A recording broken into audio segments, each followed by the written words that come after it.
James, I'm really good at having great conversations with people, but how can I move that friendly conversation onto something a bit more concrete that could result in business? In this video, I'm going to share with you a few tips on what you can do to make that conversation move forward to the next stage in a way that feels comfortable for you and, more importantly, feels great for the person you're talking to.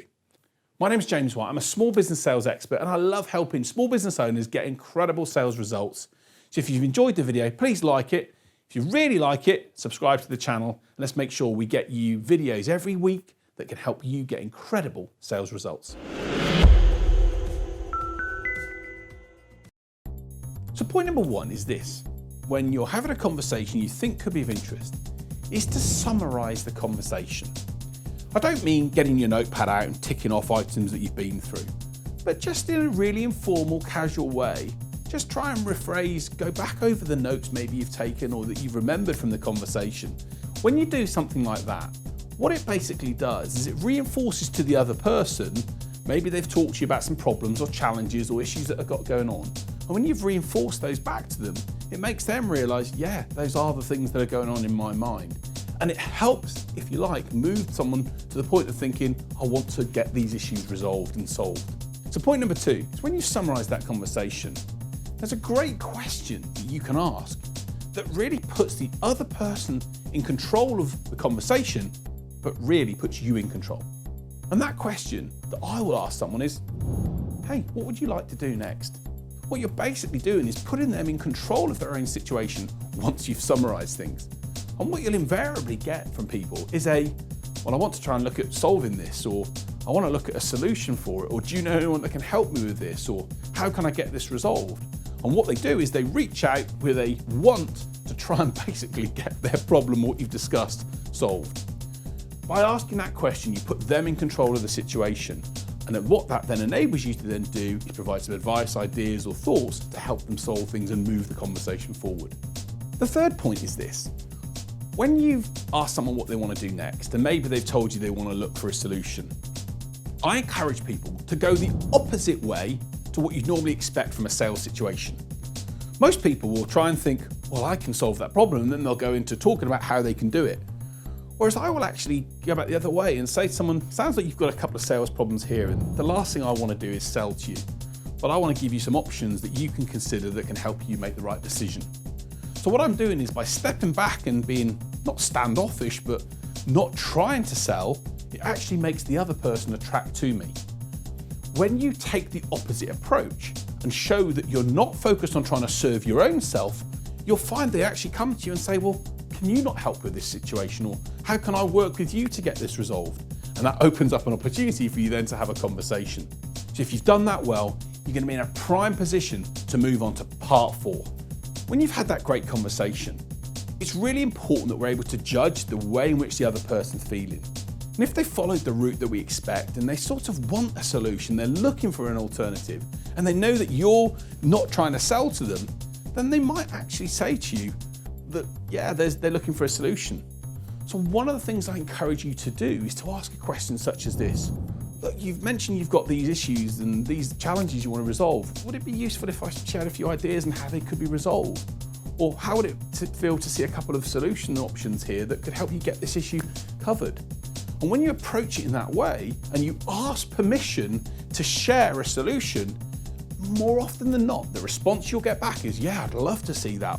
People want to know what the answers are. If they've told you the problems, they want to know what the solution, they want to see how they can get rid of this difficult challenge and pain in their world right now and move to a better place. Or if they're trying to achieve something, they want to be inspired as to how they can make that happen.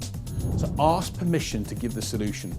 Can I share a few examples of how I think you could resolve this? And when you do that, you open up, hopefully, a prospect to say, yes, I'd love to see that. They're nodding their head, they're looking enthusiastic because they feel that there's light at the end of the tunnel. And your job then is to show them the light and hopefully bring them through the tunnel and out the other side to become a customer. The fifth key point about making sure that you move a conversation from a friendly chat into potentially something that could result in business is once you've been able to outline some of the examples of the solution that you can do, you've been able to break down how the results are achieved.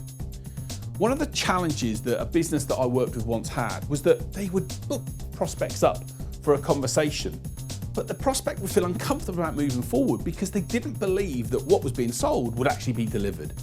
So one of the great tips I encourage small businesses to be able to put together is an outline of how they make their solution come to life.